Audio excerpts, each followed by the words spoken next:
Welcome to the Service MVP podcast. My name is Joe Crisara, and we have with us a very special guest, Mr. Aaron Gaynor from Plumbers, electricians, and HVAC technicians.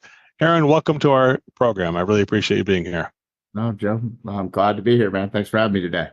Well, today Aaron is going to, Aaron's got like he's a Renaissance man who has a lot of different layers to him. We could have like 10 podcasts or write a book, which I think he is going to write on his personal memoirs of things that he has done and achieved and failed in his life. But he always wins because he's always moving forward. But Aaron's going to cover just 3 bullet points on things that you could do to avoid disaster in your business. So 3 things that could be disastrous, but could be avoided if you make the right move. He'll give you both of those things, hopefully, so you don't just run into just give you 3 advices on the disasters, but things to avoid them as well. Aaron, why don't you talk just a little bit of a backstory? I know the backstory is pretty big, but give us just a little bit of a backstory as to how you got here. And you grew a company from a startup to a multi-million-dollar double-digit company. Tell us a little bit more about that. Yeah, man. Well, Joe, thanks again for having me. So just give people that haven't heard the background. Plumber by trade, started in trades in 1997, straight out of high school. Was loading semi trucks at night at Value City Furniture, a warehouse here.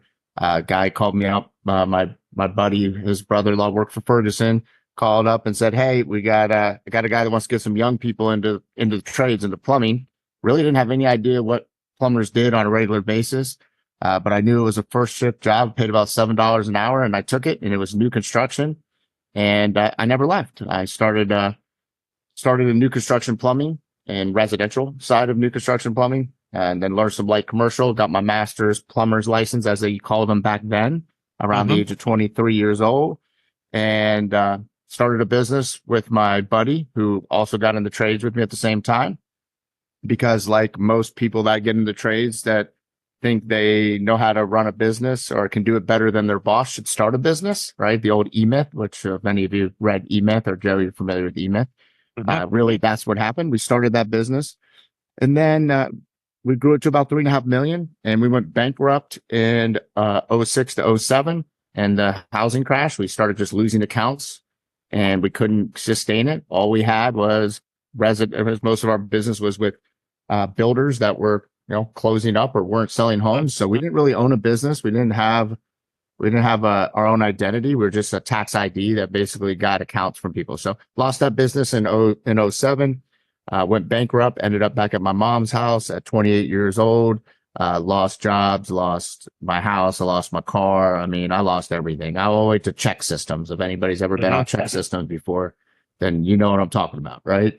And, ended up on mom's couch at 28 years old as a single dad with a 3-year-old son, and just looked up at him one night and said, "I promise you this won't be your life, man. I'm going to figure it out and get to work." And got to work. Borrowed $50 from my sister, called up Braun, my service manager and friend that I've known since high school, and we all got to work. And there's a lot more in that story, but that's the real backstory of how it got there, right? And then from there, I've been fortunate enough to grow. Took a long time to get to that first million. And then to get from that million to that 5 million to 10 million to 20 million to 30 million to 40 million to 50 million to 60 million to 70 million, right? And on our way to 100 million. Been a lot of challenges along the way in the last 17 years, but I'm grateful for every one of them. Well, you know what? I'm proud to be there on a few steps along that journey, and definitely adding some value. And I do remember when you're first kind of just getting started in that service part of the business, when you're just trying to figure it all out. So I have been, it's like one of the few people that have seen sort of that metamorphosis from starting out to finish, and it is remarkable. And great job on it wasn't, what you do is not just information that you give people, it's transformation, the ability to transform from where you were to where you want to be. So definitely nobody epitomizes that more than you. And I'm glad that you're here, that people can have the honor of learning some of the things that you can do. So what are some of the things that, are pitfalls or things that we can avoid, that as the business owner, or even in just anybody in the service business, some things that are some of the traps that, trap door that could happen, just kind of get you. Anything you want to start with there? What's one of the first things you think that people could learn from that?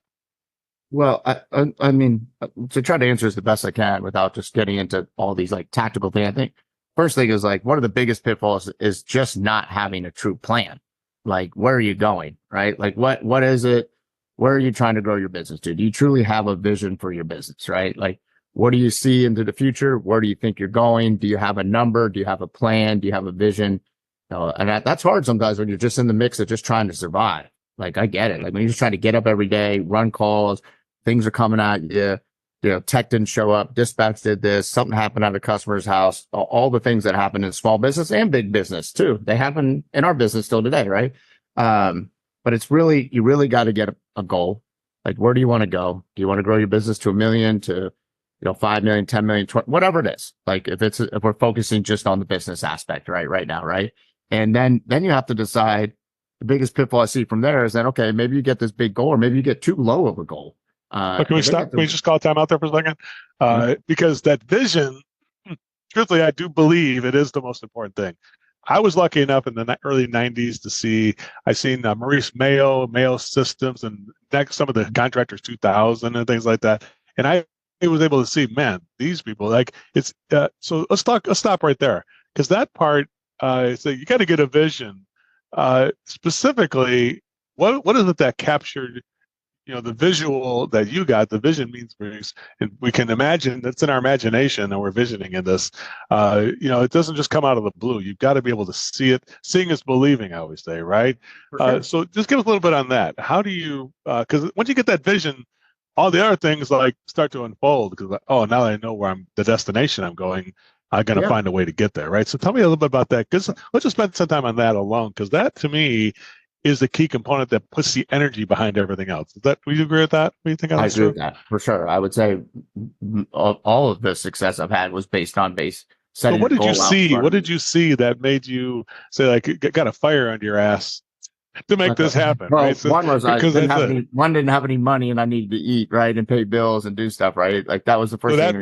That vision wasn't working. You said you told your son, that's okay. This is that. We're going to get rid of this vision, right? But we're going to do it. We're going to do it big. Like, that was my thing. This ain't going to be our life. We're going to do it big. So big to me was like, I don't know. I didn't know what big was, right, at that point, like in home service or plumbing or construction or anything. I didn't know what big was. I've seen some big, but I was living in my own bubble doing new construction, because in the early 2000s, that's all we did. So I had no idea what big was.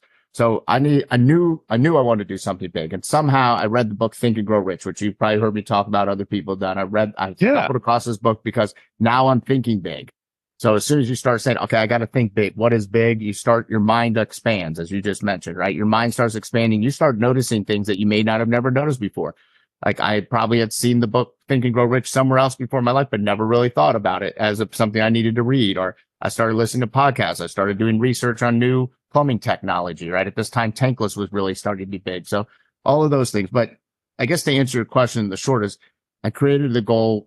I don't know where it came from, how I got it. I never even met a company in this size, but I came up with $100 million to myself a long time ago, right? Over 15 something years ago, right? And then that was the mover, because if I made it big enough, then I knew when I started reading that book, it's like, you got to make it big enough out there for you to move into something, to reinvent yourself, right? I'd have to be somebody completely and utterly different than I was, in a sense, like, not the core of, you don't have to erase who you are, but you have to become somebody completely different if you want to run an organization that's $100 million. You just do, right? And you have to learn all these new skills to operate that. So it forced me to think about, how do I reinvent myself? And you mentioned that earlier in this, and when you kicked this off too, Joe, you said something about, just going through the cycle of reinventing myself, right? And I think that's what life's about. Life's about reinventing yourself over and over.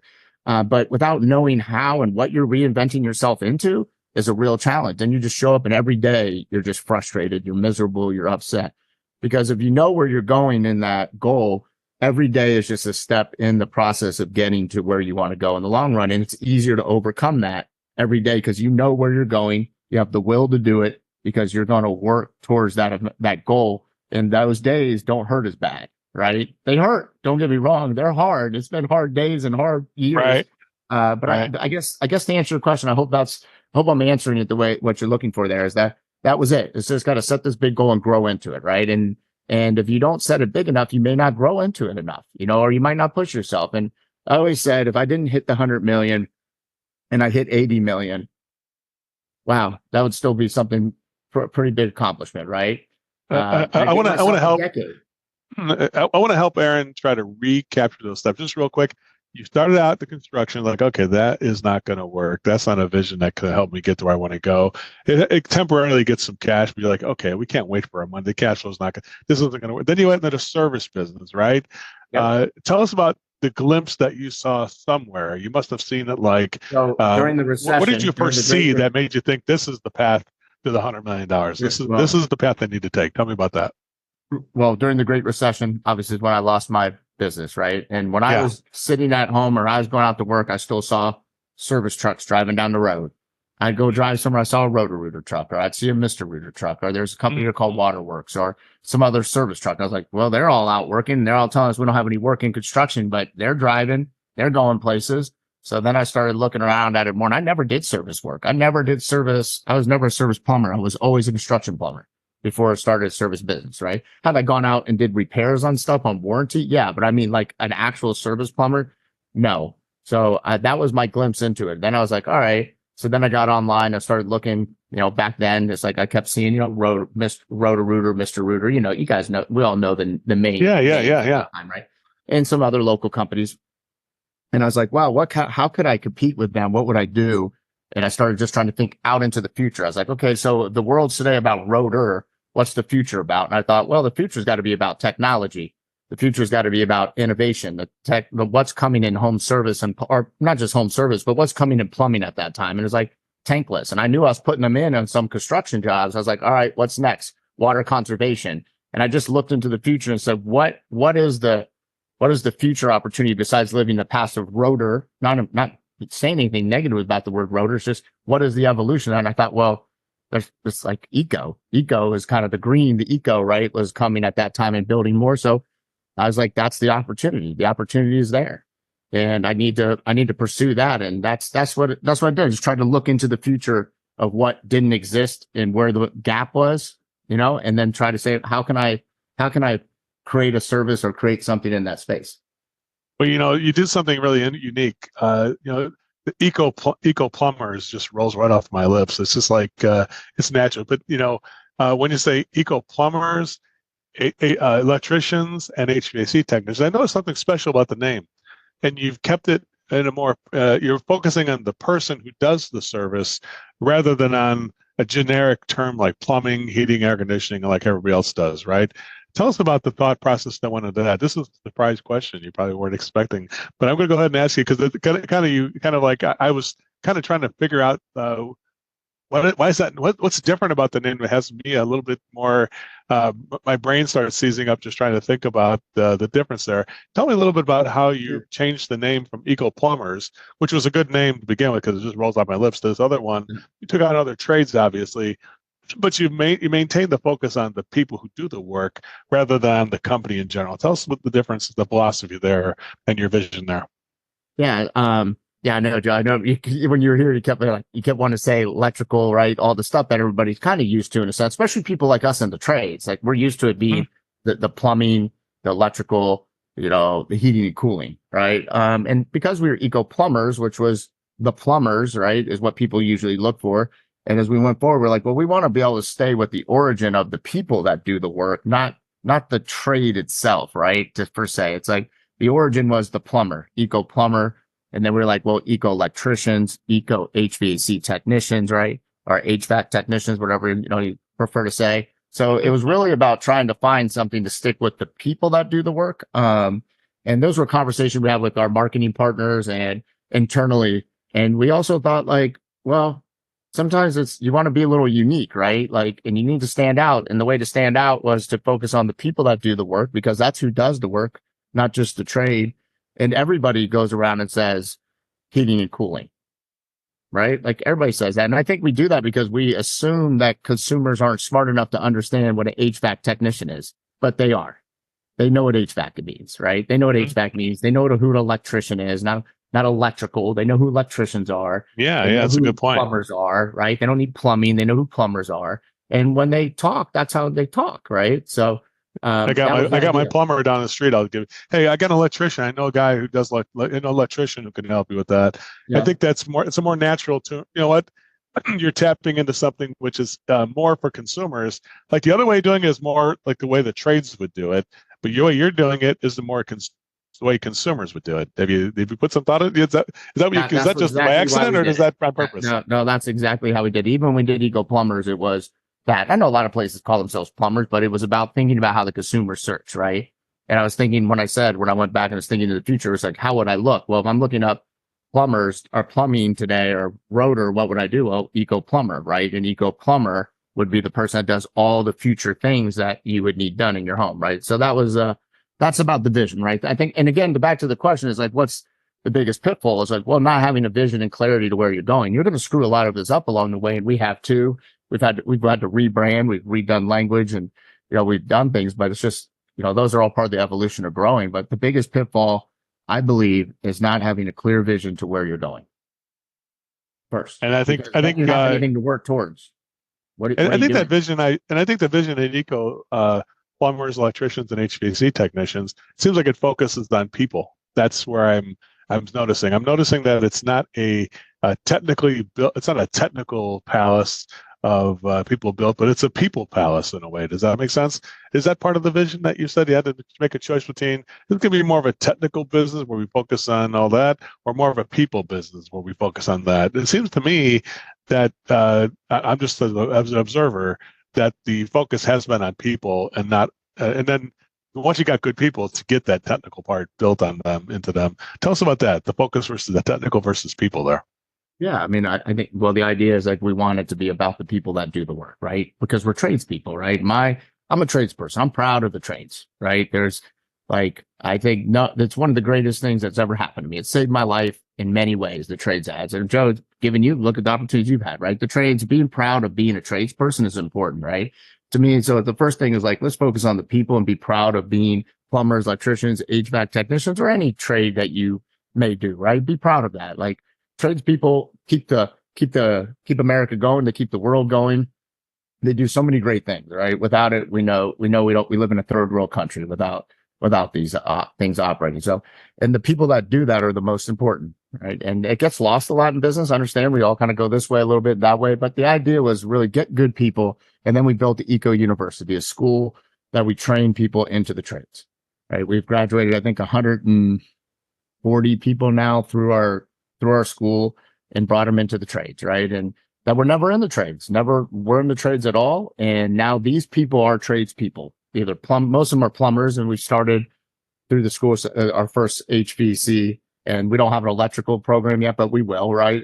But we've hired electricians. So it's really about the people, bringing the right people into the trade, teaching them the trade, and then getting them out there to earn a great living for themselves and to keep growing a trade that is important to anybody's listening to this podcast or podcasts like this. Like, this is your livelihood. This is what you should be proud of. And we should be building great tradespeople to do great work every day. And that's what we want. Do we screw it up? Absolutely. Do we make mistakes? Of course. Have we hired the wrong people at times? Yeah, absolutely we have. But we've done it right more times than we've done it wrong. And that's the reason why we'll be able to keep moving forward. And, as our team talks about it, I think one thing that we try to do every day that I do believe that we're trying to do better than our competition per se, right? In marketplace or in other places is I think we try harder. We just try harder, but we screw it up by trying harder. And, that's okay. That's definitely very fair. I definitely see that. You got to where you're at because it is the effort that people make to do it. And I think, going back to the vision aspect of things, I was trying to figure out, like when I actually visited there, I was there a couple of weeks ago, and I said, man, it's like the amount of effort. How do they keep this effort moving, focused? And I think that the vision is it. So now you have a vision on the educational for a new employee who starts at the university and then winds up in one of your trucks and becomes an employee here and helps your customers. There's also a vision for the customer that you want to see the journey that they're going to take, right? Did you guys, and you talk about the goals you had when you wrote that down? How long did it take you to kind of just write those goals down and write down for each one of those journeys? Because it sounds like there's multiple journeys. The financial journey the company's got to take too. I know the vision it's easy to say, but it definitely has some complexity to it. Would you agree with that, Aaron? That there's some Yeah, I things that agree. there's So I different think, visions inside the vision in a way. yeah, they develop into more, right? But I think what happens, I think I was in a good spot where I just needed to get to work, and I was dumb enough not to know all the complexity of things, right? And I Uh-huh. never worked in a service business, so I wasn't jaded by all these other things. And I say that as like just dumb enough that I didn't overthink it. I just said, okay, here's the goal. And as I go, these things will have to unpack as we go forward, right? Like I didn't sit down and go, all right, I need to write out, this is the people goal. This is the financial goal. These are all the Yeah. goals. It's like, all right, I'm going to move in this direction to this big number, but I know I'm going to have to learn these things. And as it went Uh-huh. along, it's like, okay, this is definitely how I want the environment to feel. I want it to feel upbeat. I want it to be motivating. I want it to feel inspired. I want people to be proud of the trades. I want people to know the story of the trades and how it saved my life. I want it to be part of saving their lives because it has, right? And I wrote in some of the journal things that I've put up on presentations. The other stuff is like, I'll be in the business. My business will be in the business of saving the day and protecting the future. I will be in the business of saving people's dreams, right? And lives, right? Through the trades, right? So that was there. So I did kind of have that, but that didn't happen right away. That happened as I started to realize more like, okay, I need that. Then it was like, all right, financially, like, what do we need to do? We joined Nexstar, right? It's like, I'm trying here. I don't know everything. We joined Nexstar as a network to learn more about the business, right? Itself, right? There, Joe, I met you before I actually joined Nexstar. I needed sales, right? I was like, I don't know I'm not a sales person, right? Yeah. I think Yeah. I naturally can communicate and sell. And some of this has been developed over time as we reinvent ourselves. We get better at communicating, better at telling stories per se, right? But I met you, right? 12 years ago, I think it was. I looked you up. I'm online, like looking for this. And that was when it was contractorselling.com. Right. And met you. And I was like, I need to know how to sell. And I went on some of your, not on some, I went on your classes. I watched all your videos on total immersion. We did it all. I did it all 12 years ago and, learned a lot of how to sell, from you and what you did. Right. And then as we went along, we needed to learn how to operate an organization. And right at that point, we felt like Nexstar was the best thing for us at that time for operating an organization, which I think you could understand 12 years ago. Right. And Yeah. Yeah. so that's what we did. So that was the next evolution. And so to answer your question, I think I'm answering your question. I'm saying that they all unfolded as you move forward, right? Because you knew you were moving forward far enough. Do you need them all? Yeah. But I guess just people get so caught up in like, well, I got to know all this and this and this and all these things before I do something. It's like, just start moving, right? Just start moving, and the evolution of it works. And anybody that I know, all the guys I'm friends with in the industry, people that I've known and done that have been successful, have all done the same thing. But nobody knew 100%. They just started moving in a direction and working, and then the pieces they kind of fall in place. It's just weird to explain. They don't fall in place by accident. Well, I think we have the number three. I think we have the number three thing, right? It's like number one, get that vision, right? Figure out, go places and meet people and see things. And number two, create that goal and start documenting and writing it down and make sure you got this down. And number three, don't stand stationary, or the status quo is not going to get you to where you want to go. Sitting in the same place, that's something that a lot of people don't realize, that the universe rewards those people who take action. And I think that's and I think you figure out the next problem one thing after the other. It's not just, hey, let's sit back and plan and not do anything and wait for 2 years. It sounds like this is something we're going to jump into it and we're going to solve problems one at a time. It's like how do you undo a ball of yarn or whatever that's all tangled up? You just undo one knot at a time, and next thing you know, it's untangled. Is that a fair way of analogy or a metaphor we could use on that? Would you say? For sure. I mean, I think that's been the story of how we've gone forward. And then as you evolve, you get maybe a little more strategic, right? I do think there's three things that are, when you would think about it, is one is, yes, you need knowledge. So you need to understand what you're going to do, right? You can't just be completely blind to stuff, right? Like you can't start a business and not file the paperwork properly. Like you need to get the knowledge and understand it, right? I'm just using that as a basic fundamental, right? You need knowledge. Then you do need a strategy, right? Then you need a strategy. What are you going to do? How are you going to do it? And then you got to execute, right? So a lot of people could go out and get the knowledge. This is one thing I have said to myself too. I do this too. It's like, there's so much information and knowledge available now that there's no way you can't know what to do at this point. Like there's lots of podcasts out there like this. There's groups, there's networks, there's groups online, like knowledge is available. Strategy is also basically available. Most of the people are giving the strategy to you at this point in time. Like, right, Joe, you have a strategy, you have your playbooks, right? You have your stuff. Everybody has their stuff. There's strategies. There's strategy everywhere. So where does it really come down to? It comes down to execution, right? It's executing. Executing is the hardest thing ever. And that means you have to get up every day and do it over and over and over. And we have our problems at executing. We have our problems with knowledge, strategy, and executing, right?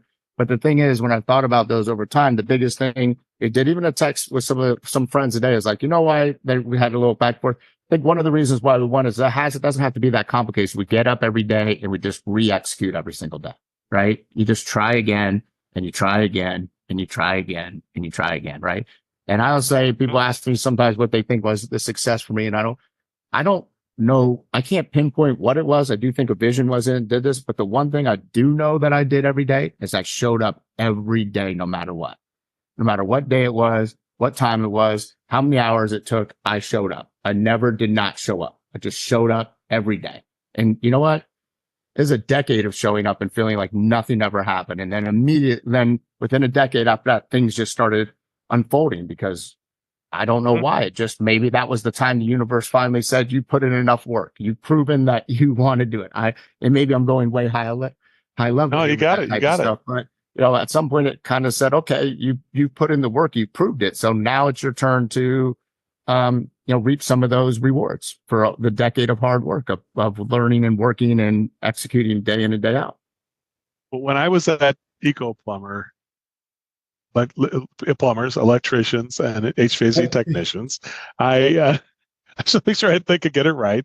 What I experienced there was something that I was not really prepared for.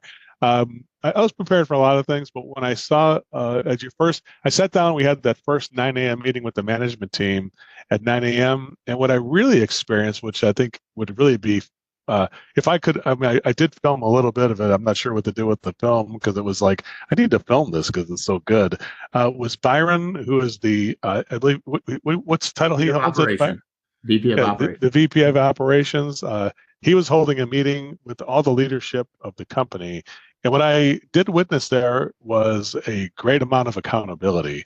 Now, has accountability always been part of the organization, or something that you've been adding layers of accountability over the years? Because that, to me, is one of the things where you can have this thing, you're moving forward, but then nobody's accountable to doing things to the outcome we're looking for, in a way, right? And when I saw that, truthfully, I'm like, man, I can see right at the bat. I'm going to help instruct these guys to get to where some things they need. But I'm like, they're actually instructing me right now on some things I need with the accountability. I'm like, I just got a lesson here for myself, and the value of my trip was tenfold for me. I got something out of this too. Talk about that part of it. When did that first get adopted? Because that's the thing that separates you to get to that 40 million, 50 million, that 100 million you're going to get to. I can see it happening now. That increased my vision. Like, this is going to happen. 100 million. I was like, no doubt. I had 100%. When I left, I'm like, yep, we're going to get this thing to 100 million, just based on all these. But that was the big piece of it. Tell me about the accountability that Byron and the rest of the team kind of works together to achieve. Tell me about that. Yeah. So it's, every week on Monday, we have that meeting. It's at 9:15. We've had it forever, for years. We've had that meeting. I mean, when I say years, like, it's been an evolution of it, right? There's times where it's been just an update meeting. We get on there. Then there was kind of accountability. Then it lost it. And then people are like, oh, this meeting's too long. And so we've done this, right? So again, it's just going through the cycles, right? Sometimes you got to undo things to do it, to realize you end up right back at the same spot you started because it was actually the best thing to do. But if you didn't work through that evolution, then everybody would have still been wondering, is this the right thing to be doing? Right. And, I say that because sometimes we abandon things that we think that were good because we think something was better, but then we think something was better, but then we realize that what was better was actually what we were doing. So we should have just been doing that. Right. And we've done that in this company many times, but also think it's necessary because it has to happen so that you can get back to what is actually meaningful and done. So that meeting has gone on for years. We've always done that. We used to be really strong when we were smaller, which has got harder with multi-locations and daily huddles too, right? By daily huddles, we're accountability to it. So we've really turned into a weekly accountability meeting. Everybody puts their numbers in for the week. what their projections are, what you saw, right? They talk about last week's numbers. What did they hit last week? Where were they? Where were some shortfalls? What could they do this week? Where are they going this week? What are we projecting this week for each business unit? For us, each business, each location with each trade in every location is on the call. So this is not like a couple high level stuff. This is level down. Managers are in it too, right? They're all in it to understand what the plan is and what they're doing. And they got to tell that story, even with their GMs, right? So, and that does create accountability. And what we really have done it for, again, to get it back with Byron picking this up as he came into the position too, was we really wanted people to learn from each other, right? Too. It wasn't just all about accountability too. It wasn't just like, oh, you didn't hit your numbers, we want to call you out on this call. What we wanted it to be was, hey, well, you didn't hit it in HVAC in Dayton market, but we did in this market, right? So what did you guys do here last week that was working? Or what happened here? Or how can we facilitate something there? Or what communication do we need to improve? So a lot of it's just learning the business and talking about the business, because that's important. Like, I don't think people spend enough time talking about the business sometimes, and then people don't really get to learn the business because they don't talk about the business. Right? Does that make sense, Joe? And talking about it does. To me, the average organization that's mediocre learns it and says, "I got it," and that's it. You learn it and you keep learning it when because I can see it all the time in my thing. I have 33,000 people I coach, right? So I can see it's like, man, I can't believe how far you guys are off after 10 years of doing this. Like, I had a company yesterday, but more than 10 years. I'm like, man, you got to get back to the magic moments. You got to get back to making the options. We got to get back to this. And they're like, yeah, we do. What the hell do we do? So in a way, you learn it, but then there's the execution of it. And then there's the drop off that can occur. I think that weekly thing you guys did, to me, and you're right, it wasn't punitive, or nobody left that meeting feeling like, oh my gosh, I'm the worst man, I'm the worst person. Everybody's like, oh good, now I got an answer. That's what I noticed about the meeting. When I say accountability is mainly a celebration of things that are working, so other people can share in the bounty of that. Would you agree with that?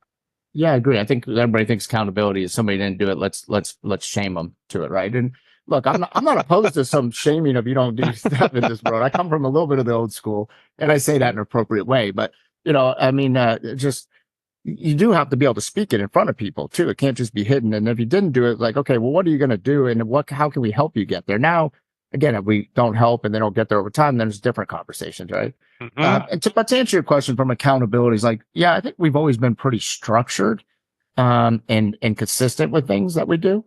Have we been as accountable all the time to the outcomes of things? I mean, I guess I'd say maybe and maybe not at times, because I think it's the real answer. If I say, I'm just like, oh yeah, we're so accountable. We have LMA, leadership and management accountability, down so hard. I mean, there'd be a lie, right? Because it's not. I don't know anywhere that I've gone that does that. And if they do, then they're really at a level. But I'm not saying that in the sense of trying to protect that we don't do it well. It's just, it happens everywhere. Everybody's standing in the same businesses, seeing the same problems, dealing with the same things, right? But I will say the thing that, again, that I mentioned earlier is just showing up every day. Is if the meeting's at 9:15, you have the meeting at 9:15 every week, no matter how good or bad it is, until you get it right. Right. And then sometimes you might need to call a timeout and say, okay, we've had to call timeouts before. Say, okay, we need a timeout for a week or two. We need to recollect and reset what we're going to do and why we're going to do it. Right. And then let's come back to this again. But we always come back to it. We never say time out, bye-bye. We might say time out. We need a week or two to reset, refocus, and get aligned, get everybody kind of communicated, get some one-on-one conversations, maybe resend out a little agenda to shake it up, to change it, and then reset. We always go back to it. Mondays, Wednesdays. I have a Wednesday meeting. The only reason why I didn't have it this week was because last week was when you were here, was training.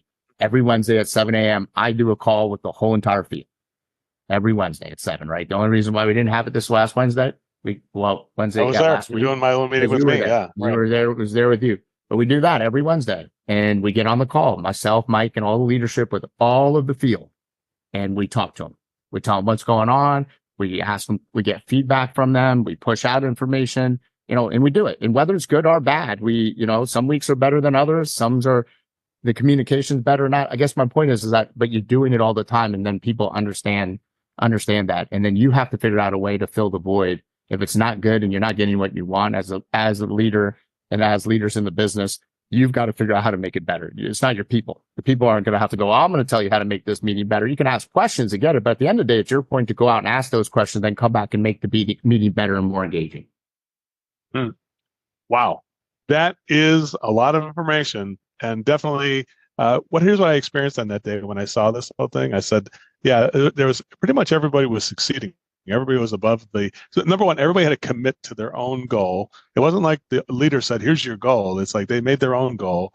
And I said, well, it's up to you. He said, how about this? And he goes like, what's your goal? You have to tell us. And I noticed that it wasn't just doing it that way. Number two, so what can we do to get you there? What's the next step? What's the game plan we can do? Do you have a game plan, or do I need to help you with that?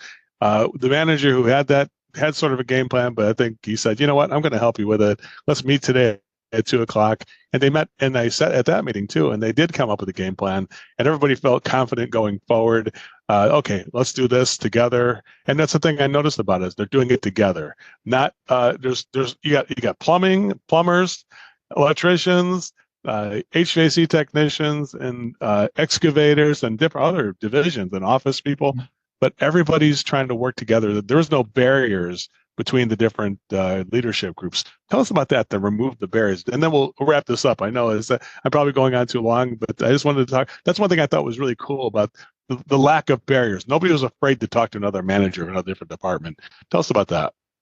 Yeah, I think it's just always trying to have an open door policy as a company in general. So I think that stems from that, and making sure that it has been a learning culture, right, together too, through training and doing stuff. And also realizing that we just have we do have a lot of new managers. We're scaling, we're growing. We've changed some leadership in the last year, and some senior leadership, just due to growth and some opportunity for change, and move some people in different seats, and new people coming up in the seats from in other roles. So we needed them all to come together, right? And we need them to feel that they can communicate and share between each other. And we all win together, right? We don't win individually. Yeah, your department can get celebrated for winning, but at the end of the day, like, Eco wins and loses as one team. All the department heads their comp is tied to the total line, like what happens for them. So it's not like just their line. So it's like the whole department has to win, and then senior leadership is above that is to the company. So we've tried to do alignments in those areas to make it that it is a win and lose together. Within the much as you can, right? You still have people that need to have their apartments. But I hope I'm answering that question that way is right. It's a good answer. I like it. I like to make sure everybody's working together is the answer. Well, I tell you what, Aaron, I definitely feel you're going to get to that $100 million, and I'm definitely happy to be part of that journey, and I can't wait to join you there when you see that $100 million. But here's the final question, and then we can wrap this up. What happens when you get to that $100 million? Now what? What's the next thing after that? Is it another goal, reinvent it again, or is this that's going to be let's keep it at $100 million and hold it? What do you think is the next step from there? I think of course there's another goal. I see Eco brand throughout Ohio growing to 250 million. I think as we think about into the future, we're fortunate enough to have, potentially, that big billion is the next kind of number, right? Billion under management. So yes, there's other goals that have been mapped out, and that's the big goal. That was the one, right? So I'm more focused on just accomplishing the one. That's it, and the journey that got us there, and then taking all the lessons learned to 100 million, and hopefully taking those and moving that into the next chapter of what we do, and whether that's 250 million to $1 billion. But no, it's not just going to hold there. Then I don't think built that way by any means, but again, it's when I say that, it's like the world doesn't just stop there. I understand it's like, oh, you hit that, and now what, right? Well, you want to celebrate it, and you want to reward yourself in a way of saying, and all the people that helped you get there. So there's a lot of work to do still to get there. We're targeted for 2025. I gave myself a decade when I officially wrote it down. I gave myself 1 decade to do it. So 2020, end of 2025 is the year we are on pace to do that. And that just tells you how powerful a goal is when you set a goal and you set a deadline. And I wrote it down over 10 years ago. And I said, I'm giving myself a decade to get to this goal, and I'm going to get to work year in and year out, but you got to have a deadline on it. But no, it's not, the game's not over. It's just the next level of the game. I can't wait till we come out. I can't wait till I tell you what, if you get to that 100 million mark, I'm coming out there on me this time. Okay. Go hold me to it. I'm coming out there on me because I want to be part of that celebration and high five everybody.